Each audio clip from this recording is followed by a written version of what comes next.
ended. Today we are moving on to the lesson Dr. B.R. Ambedkar, which is written by Sir R. Venkataraman. So his information is like this. R. Venkataraman refers to Ramaswamy Venkataraman, was a lawyer, independent activist and also a politician who served as an union minister of our country, and he was the 8th president of India also.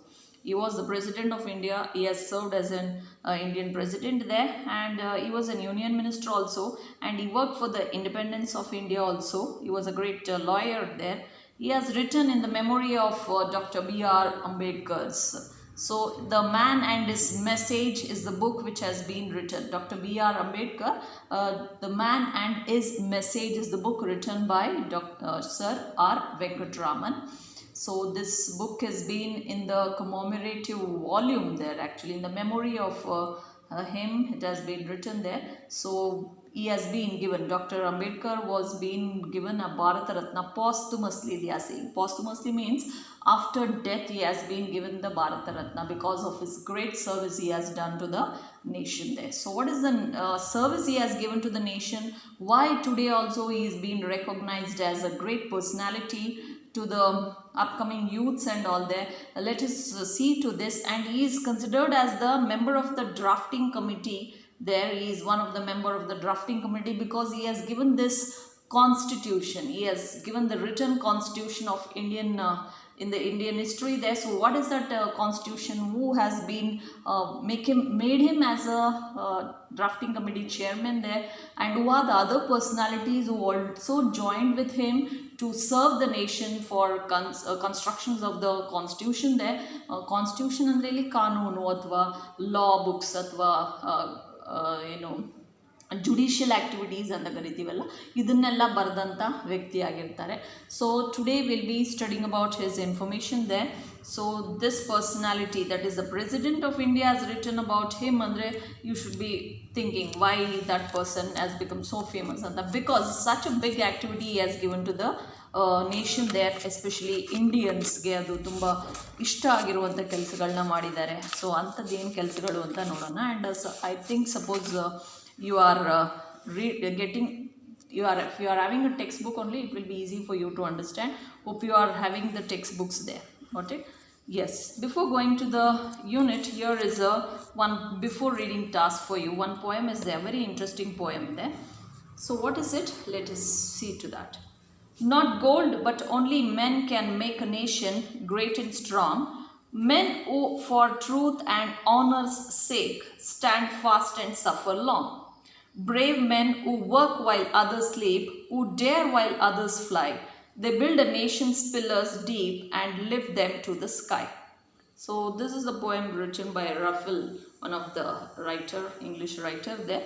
So he is saying there, not gold but only men can make a nation great and strong. What you are able to, very interesting lines that is, isn't it? Because ಬರೀ ನಮ್ಮ ದೇಶದಲ್ಲಿ gold ತುಂಬ್ಕೊಂಡ್ಬಿಟ್ಟಿದೆ ಅಂತ ಅಂದರೆ ನಾವು ಆ ದೇಶ ನಾವು ಚೆನ್ನಾಗಿದೆ ಗ್ರೇಟ್ ನೇಷನ್ ಅಂತ ಕರೆಯೋಕ್ಕಾಗುತ್ತಾ? No, we need personalities who can use that gold into a better way and to build the nation there, isn't it? So ಬರೀ ಗೋಲ್ಡಿಂದ ನಮ್ಮ ದೇಶವನ್ನು ಕಟ್ಟೋದಕ್ಕಾಗಲ್ಲ, ಅದ್ರ ಜೊತೆ ಮಾನವನೂ ಬೇಕಾಗುತ್ತೆ to build a nation great and strong. ಈ ದೇಶವನ್ನು ಉದ್ಧಾರ ಮಾಡೋದಕ್ಕೆ, ಇದನ್ನು ಅಭಿವೃದ್ಧಿಗೊಳಿಸೋದಕ್ಕೆ, to develop this nation, to do something great to the nation they we need a human beings also. Mens are also required they, isn't it? Men who for truth and honor's sake stand first and suffer long. So ಅದಕ್ಕೋಸ್ಕರ ಮನುಷ್ಯ ಯಾವ ರೀತಿ ಜೀವನ ಮಾಡಬೇಕಾಗುತ್ತೆ ಅಂದರೆ ಈ should be ಸತ್ಯವಾಗಿ ನಡ್ಕೋಬೇಕಾಗುತ್ತೆ. ಜೀವನದ ಶೈಲಿಯನ್ನು ತುಂಬ ಆನರಿಸಮ್ ಆಗಿ, ತುಂಬ ಮರ್ಯಾದೆಯುಕ್ತಾಗಿ ಅಂದರೆ ರೆಸ್ಪೆಕ್ಟ್ಫುಲ್ಲಾಗಿ ನಡ್ಸ್ಕೊಂಡು ಹೋಗಬೇಕಾಗತ್ತೆ. ಅವಾಗ ಮಾತ್ರ ಅವನು ಮುಂದೆ ಬರೋಕ್ಕೆ ಸಾಧ್ಯ ಆಗ್ತಾನೆ. ಈ will be the fast and also but ಈ ಶುಡ್ ಸಫರ್. ಅದನ್ನು ಗಳಿಸೋದಕ್ಕೆ, ಆ ಹೆಸರನ್ನ ಗಳಿಸೋದಕ್ಕೆ ಸ್ವಲ್ಪ ಶ್ರಮ ವಹಿಸಬೇಕಾಗತ್ತೆ. ಅಷ್ಟು ಬೇಗ ಸಿಗೋದಕ್ಕಾಗಲ್ಲ. ಎಲ್ಲದಕ್ಕೂ ಒಂದು ಕಷ್ಟ, ಒಂದು ಕಠಿಣತೆ ಅಂತ ಇದ್ದೇ ಇರುತ್ತೆ. ಅವಾಗ ಮಾತ್ರ ಅದು ಗಟ್ಟಿಯಾಗಿ ನಿಲ್ಲೋದಕ್ಕೆ ಸಾಧ್ಯ. Because if you take this doctor B.R. Ambedkar, today also we are recognising him, we are realising his works means because of his great sacrifice he has done to the nation there, isn't it? So if we want to be recognized for a longer days, we should give something to the nation, which should not be ಅಂದರೆ ಒಂದು 5-10 ವರ್ಷಕ್ಕೆ ಮರ್ತೋಗುವಂಥ ಕೆಲಸಗಳನ್ನ ಮಾಡೋದಲ್ಲ, ಒಂದು great ಆಗಿರುವಂಥ ಕೆಲಸವನ್ನು ದೇಶಕ್ಕೆ ಕೊಡಬೇಕಾಗತ್ತೆ. ದೇಶದ ಮಗ ಅಂತ ಅನ್ನಿಸ್ಕೊಳ್ಳೋಕ್ಕೆ ತುಂಬ ಶ್ರಮ ವಹಿಸಬೇಕಾಗತ್ತೆ.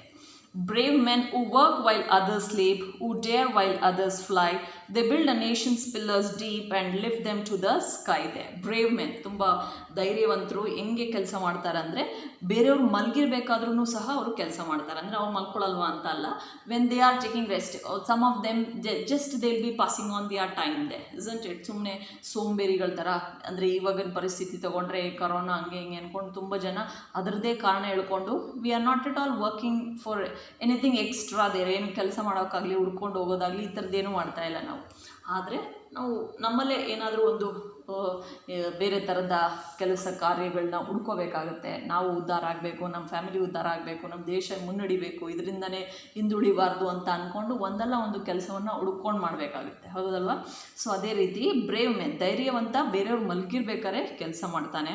ಅಷ್ಟೇ ಅಲ್ಲ, ಈ ವಿಲ್ ಫ್ಲೈ ಆಲ್ಸೋ, ಅಲ್ಲಿಂದ ಆಚೆ ಅವರನ್ನು ಮೀರಿ ನಡೆಯುವಂಥ ಚಾಣಾಕ್ಷತನ ಅಥವಾ ಬುದ್ಧಿವಂತಿಕೆ ಅವನಲ್ಲಿರಬೇಕಾಗುತ್ತೆ. Only those people can build the nation pillars deep. ಅವ್ರು ಮಾತ್ರ ದೇಶವನ್ನು ಮುನ್ನಡೆಸ್ಕೊಂಡು ಗಟ್ಟಿಯಾಗಿ ನಿಲ್ಕೊಳ್ಳೋದಕ್ಕೆ ಅಥವಾ ಸ್ಪರ್ಧೆ ಮಾಡೋದಕ್ಕೆ ಬೇರೆ ದೇಶಗಳ ಜೊತೆ we need to compete they. So in competition in the sense of not of terrorism, ಇನ್ನೊಂದು ಕೆಲಸಗಳನ್ನ, ಕೆಟ್ಟ ಕೆಲಸಗಳನ್ನ ಮಾಡಿ ಮುಂದೆ ಬರುವಂಥದ್ದಲ್ಲ. We need to do something competitive they. ಒಂದು ಡೆವಲಪ್ಮೆಂಟ್ ರೀತಿಯಲ್ಲಿ, ಒಂದು ಹಾಸ್ಪಿಟಲೈಸೇಷನ್, ಒಂದು ಎಜುಕೇಷನ್, ಒಂದು ಕಲ್ಚರಿಸಮ್ ಇಲ್ಲಿ ಇದರ ರೀತಿಯಲ್ಲಿ ಬೆಳ್ಕೊಂಡು ಮುಂದೆ ಬಂದು ನಮ್ಮ ದೇಶದ ಹೆಸರನ್ನ ಉಳಿಸ್ಕೊಂಡು ಕಾಪಾಡ್ಕೊಂಡು ಹೋಗಬೇಕಾಗತ್ತೆ. ಫಾರ್ ದ್ಯಾಟ್ ದೀಸ್ ಧೈರ್ಯವಂತ ಮಕ್ಕಳು ಅಥವಾ ಧೈರ್ಯವಂತ ಯುವಕ ಯುವತಿಯರೇ ಬೇಕಾಗುತ್ತೆ. And lift them to sky they, ಅವರನ್ನು ದೇಶ ಮುನ್ನಡೆಸುತ್ತೆ. ಆಕಾಶದ ಎತ್ತರಕ್ಕೆ ಅವರ ಹೆಸರು ಬೆಳೆದಾಗ ಅವರನ್ನು ನೆನೆಸ್ಕೊತೀವಿ. Even today we are able to recognize many independent freedom fighters there, isn't it? Why? Means they have dedicated their life to the nation. Because of them only today we are able to breathe a very free air there. ಇವತ್ತು ನಾವೇನಾದರೂ ಫ್ರೀಯಾಗಿ ಜಗತ್ತಲ್ಲಿ ನಡ್ಕೊಂಡು ಹೋಗ್ತಾ ಇದ್ದೀವಿ ಅಂದರೆ because of that reason it self, isn't it? All of us love our country, isn't it? We love, don't you? Some people will think that only soldiers, politicians ಮಾತ್ರ ದೇಶ ಪ್ರೇಮಿಗಳು, ಅವ್ರು ಮಾತ್ರ ದೇಶಕ್ಕೆ ಏನಾದ್ರು ಮಾಡಬೇಕು, ಇನ್ನು ಮಿಕ್ದವರೆಲ್ಲ ಹಂಗೆ ಕೈ ಕಟ್ಕೊಂಡು ಕುತ್ಕೊಬಿಡ್ಬೇಕು ಅಂತ ಇರುತ್ತೆ. ಹೌದಾ? ಹಂಗೆ ಮಾಡೋಕ್ಕಾಗುತ್ತಾ? No, everybody, every individual common people also can do to the nation something directly or indirectly to the growth of its day. ಆ ಕಾಂಟ್ರಿಬ್ಯೂಷನ್ಸ್ನ ಎಲ್ಲರೂ ಮಾಡಬೇಕಾಗುತ್ತೆ. ಅಂಥ ಕಾಂಟ್ರಿಬ್ಯೂಷನ್ನ ಮಾಡಿದಂಥ ವ್ಯಕ್ತಿ doctor B.R. Ambedkar. With a simple and common people also, common men also can do something to the nation ಅನ್ನೋದಕ್ಕೆ ಇವರು ಒಂದು great example ಅಂತ ಹೇಳ್ಬೋದು. The BR stands for Bhimrao Ramji Ambedkar ಅಂತ. ಅವರ ಫುಲ್ ಹೆಸರು doctor Bhimrao Ramji Ambedkar. Hope you are able to are watching the serial they Bhimrao Ambedkar, B.R. Ambedkar ದು serial ನೋಡ್ತಾ ಇದ್ದೀರಾ ಅನ್ಕೊತೀನಿ. If you are not, means please try to watch it. They have given a very clear picture of his childhood days. ಅಲ್ಲಿಂದನೂ ಅವರು fight ಮಾಡ್ಕೊತಾ ಬರ್ತಾರೆ, ತಮ್ಮ ಜನಾಂಗದವ್ರನ್ನ, ತಮ್ಮ ಪೀಳಿಗೆಯವ್ರನ್ನ ಮುನ್ನಡೆಸ್ಕೊಂಡು ಹೋಗೋದಕ್ಕೆ. He started fighting for the equalism they. ಎಲ್ಲರಿಗೂ ಒಂದೇ ರೀತಿ ನಡೆಸ್ಕೊಳ್ಳಿ ಅನ್ನೋದನ್ನು ಅವರು ಜಗತ್ತಿಗೆ ಸಾರ್ತಾ ಇದ್ದಾರೆ. ಸೊ ಅದು ಯಾವ ರೀತಿ ಮಾಡಿದ್ರು ಅವರು, what are the things he has done, let us see to this. First let me complete the first 3 paras there. So this is the 3 paras today. I am supposed to go with that and I will be giving a worksheet. It goes like this. One threat which marked Baba Saheb during his student's day and in fact throughout his life was that he was a voracious reader. He had an insatiable thirst for books. He bought books by curtailing his daily needs. In New York, he is said to have purchased about 2,000 old books, and it is a record that at the time of the second roundtable conference in London, he bought so many books that they had to be sent to India in 32 boxes there. So this is the first part reading I have completed. Hope you will also read it and understand first and then listen to the explanation there. So in this paragraph, we are able to decide that how much interested Dr. Ambedkar for reading. ಇಲ್ಲಿ ಎಷ್ಟು ಮಟ್ಟಿಗೆ ಅವರು ಬುಕ್ಸ್ಗಳನ್ನ purchase ಮಾಡಿದ್ದಾರೆ ಅಂದರೆ it shows that very much interested. The person who reads more, who understands more, who gain more the knowledge, really can do something to the nation and for himself also. To develop himself, we need to work hard, and the work hard in the senses we need to gain the knowledge first. To gain the knowledge, the basement, the requirement, what we want is the books there. So here books have been really a very good friend for him, we can say that. How means one threat which marked Baba Saheb during students days is threat here is ಅವ್ರಿಗೆ ತುಂಬ use ಆದಂಥ ಕೆಲಸ ಅಥವಾ ಒಂದು ಧ್ಯೇಯ ಅಂತ ಏನು ಹೇಳ್ತೀವಲ್ಲ ಆ ಥರ ಮಾಡಿದಂಥ ಕೆಲಸ ಏನು ಅಂತ ಅಂದರೆ in the school days it's throughout his life, not only in the school days, in fact ಅವರ ಜೀವನ ಪರ್ಯಂತ he was a voracious reader. It seems voracious is nothing but a very eager for knowledge ಅಂತ, ತುಂಬ ಇಷ್ಟಪಟ್ಟು ತುಂಬ ಏನು very talented ಅಂತ ಏನು ಹೇಳ್ತೀವಲ್ವ ಆ ಥರ, very much interested in reading ಅಂತ ಹೇಳ್ಬೋದು. ತುಂಬ ಈಗ ಬೇಕೇ ಬೇಕು, ಅದು ಮಾಡಲೇಬೇಕು, ಅದನ್ನ ಒಂದು ಬುಕ್ ಏನಾದ್ರು ಕೊಟ್ಟರೆ ಅದನ್ನ ಓದಿ ಮುಗಿಸೋ ತನಕ ಬಿಡ್ತಿರ್ಲಿಲ್ಲ, ಅಂಥ ವ್ಯಕ್ತಿ ಆಗಿರ್ತಾರೆ ಅವರು. ಅಂದರೆ ಯಾವುದೇ ಬುಕ್ಕು ಅಂತಲ್ಲ, ಅವ್ರಿಗೆ ಸಂಬಂಧಪಟ್ಟಿದ್ದಾಗಿರಬೇಕು ಅಥವಾ ಕಾನೂನು ಸಂಬಂಧಪಟ್ಟಿದ್ದಾಗಬೇಕು, ಕತೆ ಕವನಗಳನ್ನೆಲ್ಲ ಓದ್ಕೊಂಡಲ್ಲ, ಬೇರೆ ಬುಕ್ಸ್ನ ಓದ್ತಾ ಇದ್ರು. ಬಟ್ ಈ was reading like anything they, very eager for ಏನಾದರೂ ಆಗಲಿ ನಾಲೆಜ್ ಇಂಪ್ರೂವ್ ಆಗುವಂಥ ಬುಕ್ಸ್ನ ಅವರು ಜಾಸ್ತಿ ಓದ್ತಾಯಿದ್ರು. He had an insatiable thirst for books there. Insatiable ಅಂದರೆ ತೃಪ್ತಿಪಡಿಸಲಿಕ್ಕಾಗದೇ ಇರುವಂಥದ್ದು, that which cannot be satisfied ಅಂತ ಹೇಳಿವೆ. ಎಷ್ಟೇ ಬುಕ್ಸ್ ಕೊಟ್ಟರು ಓದಿ ಅಂತ ಹೇಳಿದ್ರು ಸಹ ಈ ವಾಸ್ ರೀಡಿಂಗ್ ದೇ, ಅವ್ರಿಗಿನ್ನ ಬೇಕು ಅನ್ನಿಸೋ ಥರ ಆಗ್ತಾಯಿತ್ತು ಅವ್ರಿಗೆ. ಆ ಥರದ ಲೈಫ್ನ ಅವರು ಆವಾಗಿನ ಕಾಲದಲ್ಲೇ ಲೀಡ್ ಮಾಡ್ತಾಯಿದ್ರು. ಬಟ್ ನಾವು if you take our students, are we all doing such things there? ಒಂದ್ಸಲಿ ಒಂದು ಪಾಠ ಕೇಳ್ತಾ ಅಯ್ಯೋ ಸಾಕು ಮಿಸ್ ಅಂತ ಹೇಳ್ತಾ ಇರ್ತೀವಿ ಅಲ್ವಾ?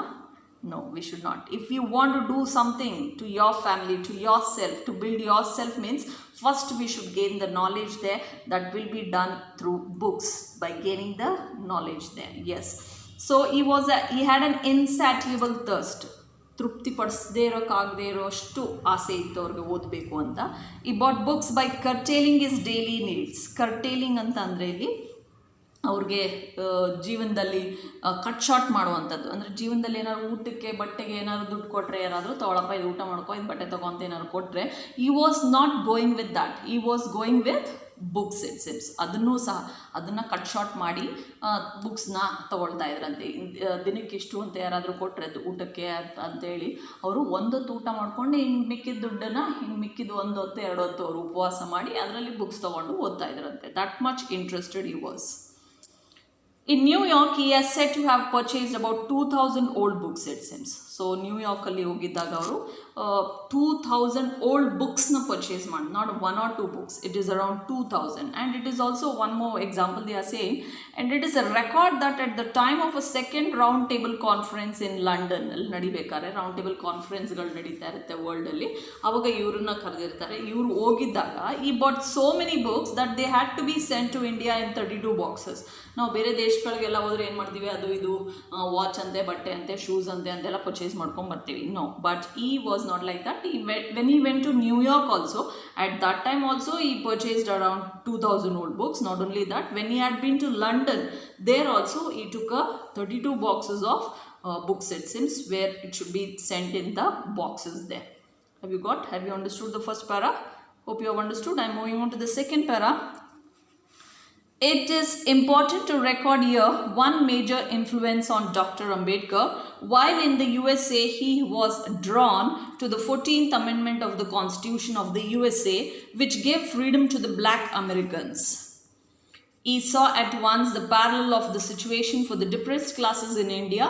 On returning home, Baba Saheb came to be greatly influenced by the life and the work of Mahatma Phule, the votary of the classless society and women's upliftment.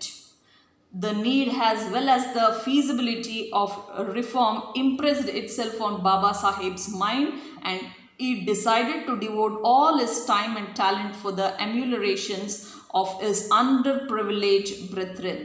Newspapers started by him such as the Muk Nayak, Bahishkrit Bharat, Samata were at once recognized as authentic voice of the depressed classes. Likewise, institutions set up by him, such as the Itakarni Sabha and the Independent Labour Party of India, became vehicles of change there. During the same period, Gandhiji was pioneering his epic reform of Indian society, which included the upliftment of depressed classes, whom Gandhiji had termed as Harijans.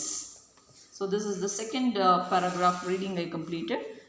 It is important to record here one major influence on Dr. Ambedkar. ಒಂದು major ಕೆಲಸ ಆಯಿತು ಅವ್ರಿಗೆ, ದೊಡ್ಡದಾಗಿ ಅಥವಾ ಹೇಳ್ಬೋದು ಅನ್ನುವಂಥ ಒಂದು ಕೆಲಸ ಆಯಿತು ಅವ್ರ ಜೀವನದಲ್ಲಿ. ಏನು ಅಂತಂದರೆ, while he was in USA, ಅವರು ಒಂದ್ಸಲ USA ಹೋಗಿದ್ದಾಗ ಐ ವಾಸ್ ಬೀನ್ ಡ್ರಾನ್ ಅಂದರೆ ಅಲ್ಲಿ ಕರ್ಸ್ಕೊಂಡಿರ್ತಾರೆ to produce 14th Amendment of the constitution of USA. ಅಲ್ಲಿ ಒಂದು ಅಮೆಂಡ್ಮೆಂಟ್ ಮಾಡ್ತಾರೆ, ಅಂದರೆ ಕಾನ್ಸ್ಟಿಟ್ಯೂಷನ್ ಕಾನೂನನ್ನು ತಿದ್ದುಪಡಿ ಮಾಡೋದು ಅಂತ ಕರಿತೀವಿ. ಅಮೆಂಡ್ಮೆಂಟ್ ಅಂದರೆ ಅದನ್ನು ತಿದ್ದುಪಡಿ ಮಾಡೋದಕ್ಕೆ ಇವರನ್ನು ಕರ್ಸ್ಕೊಂಡಿರ್ತಾರೆ. ಅಲ್ಲಿ ಕರ್ಸ್ಕೊಂಡಿದ್ದಾಗ he gave a freedom to the black Americans ಅಂತೆ. ಅಲ್ಲಿ ಅವರು ಬ್ಲ್ಯಾಕ್ ಅಮೆರಿಕನ್ಸ್, ಅಲ್ಲಿ ಜಗಳ ನಡೀತಿರುತ್ತೆ ಆ್ಯಕ್ಚುಲಿ, ವೈಟ್ ಆ್ಯಂಡ್ ಬ್ಲ್ಯಾಕ್ ಪೀಪಲ್ಸ್ಗೆ ಯಾವಾಗಲೂ ನಾವಿಲ್ಲಿ ಹಿಂದೂ ಮುಸ್ಲಿಂ ಗಲಾಟೆ ಅಂತೆಲ್ಲ ಆಗ್ತಿತ್ತಲ್ವ, ಅಂಥ ಟೈಮಲ್ಲಿ ಅಲ್ಲೂ ಸಹ ಬ್ಲ್ಯಾಕ್ ಆ್ಯಂಡ್ ವೈಟ್ಗೆ ಜಗಳ ಆಗ್ತಿತ್ತು. ಸೊ ಅಂಥ ಟೈಮಲ್ಲಿ ಅಲ್ಲಿ ಫ್ರೀಡಮ್ನ ಅನೌನ್ಸ್ ಮಾಡ್ತಾರೆ. They can also live a very happy and a free life ಅಂತ ಹೇಳಿ ಬ್ಲ್ಯಾಕ್ ಅಮೆರಿಕನ್ಸ್ಗೆ ಫ್ರೀಡಮ್ ಕೊಡ್ತಾರೆ. ಅದು ಒಂದು ತುಂಬ ಇನ್ಫ್ಲೂಯೆನ್ಸ್ ಮಾಡ್ತು ಅಂಬೇಡ್ಕರ್ ಜೀವನದಲ್ಲಿ. ಈ ಸಾ ಅಟ್ ಒನ್ಸ್ ದ ಪ್ಯಾರಲಲ್ ಅಂದರೆ ಅದೇ ರೀತಿಯ ಪರಿಸ್ಥಿತಿ ನಮ್ಮ ದೇಶದಲ್ಲೂ ನಡೀತಾ ಇತ್ತು. ಯಾರ ಪರವಾಗಿ ಅಂದರೆ, the situation was out the depressed classes in India. ಅದೇ ಡಿಪ್ರೆಸ್ಡ್ ಅಂದರೆ ಲೋವರ್ ಕಾಸ್ಟ್ ಪೀಪಲ್ಸ್ ಅಂತ ಕರಿತೀವಿ. ಸೊ ಅವ್ರಿಗೂ ಸಹ ಅದೇ ರೀತಿ ನಮ್ಮ ದೇಶದಲ್ಲಿ ನಾವು ತುಂಬ ಹೀನಾಯವಾಗಿ ನಡೆಸ್ಕೊತಾ ಇದ್ವಿ. ಆನ್ ರಿಟರ್ನಿಂಗ್ ಹೋಮ್ ಅಂದರೆ ವಾಪಸ್ ಇಂಡಿಯಾಗೆ ಬಂದಾಗ, Baba Saheb came to be greatly influenced by the life and the work of Mahatma Phule. Mahatma ಫೂಲೆ ಅವರು ಅವ್ರುಗಳಿಗೆ ಗುರು ಆಗ್ತಾರೆ. ಅಂದರೆ ಅವ್ರು ಮಾಡ್ತಿದ್ದಂಥ ಕೆಲಸವನ್ನು ನೋಡಿ ಬಾಬಾ ಸಾಹೇಬ್ ಈ ಸ್ಟಾರ್ಟೆಡ್ ಫಾಲೋಯಿಂಗ್ ಮಹಾತ್ಮ ಫೂಲೆ ಇದೆ. Mahatma Phule is none other than is a devotee, that is ಅವರು ಒಂಥರ ಡಿವೋಟೆಡ್ ಆಗಿ ಕೆಲಸ ಮಾಡ್ತಾಯಿದ್ರು. ಯಾರಿಗೋಸ್ಕರ ಅಂದರೆ classless society and women's ಅಪ್ಲಿಫ್ಟ್ಮೆಂಟ್ಗೋಸ್ಕರ.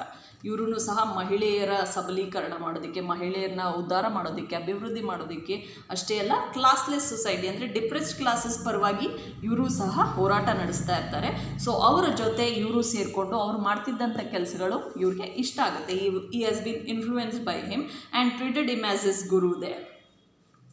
The need as well as the feasibility of reform impressed itself on Baba Saheb's mind, and he decided to devote all his time and talent for the ameliorations of his underprivileged brethren there. So here the need as well as the feasibility. Here feasibility is nothing but where a person is able to, he started giving his whole life and everything. ಅವನಿಗೆ ಅವ್ರ ಜೀವನದಲ್ಲಿ ಏನೇನು ಮುಖ್ಯ ಆಗಿರುತ್ತೆ ಅದನ್ನೆಲ್ಲವನ್ನು ಈ started dedicating ಅಂತ ಹೇಳ್ಬೋದು. Able to go and do something which was been very impressed. ಎಲ್ಲರಿಗೂ ಇಂಪ್ರೆಸ್ ಆಗುವಂಥ ಕೆಲಸ, ಎಲ್ಲರಿಗೂ ಇಷ್ಟ ಆಗುವಂಥ ಕೆಲಸವನ್ನು, ಯಾಕಂದರೆ ಆ ಟೈಮಲ್ಲಿ ಆ ರೀತಿ ಕೆಲಸಗಳು ನಡೀತಾ ಇತ್ತು ಕ್ಲಾಸ್ಲೆಸ್ ಸೊಸೈಟಿ ಅದು ಡಿಫ್ರೆನ್ಸ್ ಕ್ಲಾಸಸ್ ಮೇಲೆ. ಆ ಕಾರಣದಿಂದ he started devoting his whole life it seems. And ಅದು ಅವ್ರ ಮನಸ್ಸಿಗೆ ಬರುತ್ತೆ. And it decide to all every, ಅಂದರೆ ಅವ್ರ ಟೈಮ್ ಅಥವಾ ಅವ್ರ ಟ್ಯಾಲೆಂಟ್, ಅವ್ರ ಚಾಣಾಕ್ಷತನ, ಅವ್ರ ಬುದ್ಧಿವಂತಿಕೆ ಏನಿದೆ ಎಲ್ಲವನ್ನು ಹ್ಯಾಮ್ಯುಲರೇಷನ್ ಅಂದರೆ to the making a betterment of his under privilege ಅಂತ ಕೊಟ್ಟಿದ್ದಾರೆ. ಯಾಕಂದರೆ ಅವರು ಅದೇ ಜನಾಂಗಕ್ಕೆ ಸೇರಿದವರಾಗಿರೋದ್ರಿಂದ he wanted to uplift his classless people they. So he started working for his under privilege brethren ಅಂದರೆ ಮೆಂಬರ್, ಅವರ ಆ ಗ್ರೂಪ್, ಆ ಜನಾಂಗದವ್ರನ್ನ ಮುಂದೆ ಬರ್ಸೋಕ್ಕೋಸ್ಕರ ಅವರು ಹೋರಾಟ ಮಾಡೋದಕ್ಕೆ ಶುರು ಮಾಡ್ತಾರೆ. So for that he started news paper by him such as Mook Nayak, Bahishkrit Bharat and Samata ಅನ್ನೋ ಪತ್ರಿಕೆಗಳನ್ನ ಶುರು ಮಾಡ್ತಾರೆ. Where at once recognised as an authentic voice of the depressed classes they. Authentic ಅಂದರೆ ವೆರಿ ರಿಯಲ್ ಆಗುತ್ತೆ. ಯಾಕಂದರೆ ಆವಾಗಿನ ಕಾಲದಲ್ಲೆಲ್ಲ ನಮಗೆ ಆಯುಧ ಅಂತ ಇದ್ದಿದ್ದೇ ಒಂದು, ಅದು ಪೆನ್. ಆ ಬರವಣಿಗೆ ಗೊತ್ತಿರಬೇಕು. ಪೆನ್ನಿಂದ, ಲೇಖನದಿಂದ ಅವರು ಜನಗಳನ್ನ ಅವ್ರ ಕಡೆಗೆ ಸೆಳ್ಕೊಳ್ಳೋದಕ್ಕೆ ಅಥವಾ ಜಗತ್ತಲ್ಲಿ ನಡೀತಿರುವಂಥ ಅನ್ಯಾಯದ ಬಗ್ಗೆ ಹೋರಾಟ ಮಾಡೋದು ಅಥವಾ ಕೂಗಿ ಹೇಳೋದಕ್ಕೆ ಇದ್ದಂಥ ಒಂದೇ ಅಸ್ತ್ರ ಅಂದರೆ ಅದು ಪತ್ರಿಕೆ. ಸೊ ಅವರು ಪೇಪರ್ನ ಶುರು ಮಾಡ್ತಾರೆ. Likewise institutions set up by him such as the Hitakarini Sabha and the Independent Labour Party of India became vehicles of change they. So ಅದೇ ಥರ ಅವರು ಇನ್ನೂ 2 ಸಂಸ್ಥೆಗಳನ್ನೂ ಸಹ ಹುಟ್ಟಾಕ್ತಾರೆ. ಅವು ಹಿತಕರ್ಣಿ ಸಭಾ ಮತ್ತು ಇಂಡಿಪೆಂಡೆಂಟ್ ಲೇಬರ್ ಪಾರ್ಟಿ ಅಂತ. So they became vehicles of change ಇದೆ. ಏನಾದರೂ ಚೇಂಜಸ್ ಆಗಬೇಕು ಜಗತ್ತಲ್ಲಿ ಅಂದರೆ ಆ ಸಂಸ್ಥೆಗಳ ಮುಖಾಂತರನೇ ಆಗಿರುತ್ತೆ. ಅವೆರಡು ವಾಹನಗಳ ರೀತಿಯಲ್ಲಿ ಕೆಲಸ ಮಾಡ್ತಾವೆ ಆ ಸಂಸ್ಥೆಗಳು. ಡ್ಯೂರಿಂಗ್ ದ ಸೇಮ್ ಪೀರಿಯಡ್, ಅದೇ ಪೀರಿಯಡಲ್ಲಿ ಗಾಂಧೀಜಿ ಅವರು ಸಹ ಇರ್ತಾರೆ. Gandhiji was a pioneering his epic reform of Indian society which included the upliftment of different classes whom Gandhiji had termed as Arijans there. So he was also, Gandhiji was a pioneering here is a first one or a new ideas na kododike, to conquer the new ideas. He was the first one to do that one. On the epic, on the history ಆಗಿ create ಮಾಡ್ತಾರೆ Indian ಸೊಸೈಟಿಲಿ for the upliftment, the ಮುನ್ನಡೆಸೋಕ್ಕೋಸ್ಕರ he depress ಕ್ಲಾಸಸ್ನ ಮುಂದೆ ಬರಲಿ, ಅವ್ರಿಗೂ ನಮ್ಮಂತೆ ಜನಗಳು ಅವ್ರಿಗೂ ಅಷ್ಟು ಕೀಳಾಗಿ ನಡೆಸ್ಕೊಳ್ಳೋದು ತಪ್ಪಾಗುತ್ತೆ ಅಂತ ಹೇಳಿ ಮೊದಲು ಸಾರಿದವರು ಗಾಂಧೀಜಿ ಆಗಿರ್ತಾರೆ. ಆ್ಯಂಡ್ ಈ ಕಾಲ್ಡ್ ದೆಮ್ ಆಸ್ ಅರಿಜನ್ಸ್ ದೆ, ಅವರನ್ನು ದೇವರ ಮಕ್ಕಳು ಅಂತ ಸಹ ಕರೀತಾರೆ. ಇಲ್ಲಿ ನಮಗೆ ಹರಿ ಅಂತ ಅಂದರೆ ಒಂದು ದೇವರು. ಸೊ ಆ ದೇವರ ಮಕ್ಕಳನ್ನ ಇವರು ಡಿಪ್ರೆಸ್ ಕ್ಲಾಸಸ್ ಪೀಪಲ್ನ he started terming them as a Harijans they. Got it? Have you understood the second part? The third part, Baba Saheb was elected to the Bombay Legislative Assembly in the election under the Constitution of India Act of 1935. So constitution, ಕಾನೂನು ರೀತಿಯಲ್ಲಿ ಅವರನ್ನು election ಮಾಡಿ Bombay legislative ಅಸೆಂಬ್ಲಿಯಲ್ಲಿ member ಆಗಿ select ಮಾಡ್ತಾರೆ. Baba Saheb made an effective contribution to the debates in the assembly on the variety of subjects. ಅವರನ್ನು membership ಆಗಿ ತಗೊಂಡ್ಮೇಲೆ ತುಂಬ ಟಾಪಿಕ್ಗಳ ಮೇಲೆ ಅವರು ಡಿಸಿಷನ್ಸ್ನ ತೊಗೊತಾರೆ. He started saying in the assembly, publicly speech ಕೊಡೋಕ್ಕೆ ಶುರು ಮಾಡ್ತಾರೆ, ಡಿಬೇಟ್ಸ್ಗಳನ್ನ ಮಾಡೋಕ್ಕೆ ಶುರು ಮಾಡ್ತಾರೆ. Because of his knowledge he was able to speak that much fluently. It sense his flair for legislative work became evident of the whole nation there. is flair ಅಂದರೆ ಇಲ್ಲಿ ಅವರು ಆ ಟೈಮಲ್ಲಿ ಹಚ್ಚಿದಂಥ ಕಿಡಿ ಲೆಜಿಸ್ಲೇಟಿವ್ ಬಗ್ಗೆ, ಅಂದರೆ ಲಾ ಬಗ್ಗೆ ಅಷ್ಟು ತಿಳ್ಕೊಂಡಿರೋವಂಥ ವ್ಯಕ್ತಿಯನ್ನು ಪಬ್ಲಿಕ್ ಆಗಿ ನೋಡಿದಂಥ ಜನಗಳು ಅದೊಂದು ಪ್ರೂಫ್ ಆಗುತ್ತೆ, ಎವಿಡೆಂಟ್ ಆಗುತ್ತೆ. ಅದೊಂದು ಪ್ರೂಫ್ ಆಗಿ ಅವರು ಇಡೀ ಜಗತ್ತಿಗೆ ಸಾರ್ತಾರೆ, ನಾನು ಒಬ್ಬ ವೆಲ್ ನೋನ್ ಪರ್ಸ್ನಾಲಿಟಿ ಆಗೋದಕ್ಕೆ I am also there, I am also the competitor ಅಂತ ಹೇಳಿ he started saying this to the whole nation there. Have you understood about the first 3 paras? Hope you have understood, and the worksheet I will be sending, you are supposed to listen to that. This is the first part I have completed. Yes students, thank you.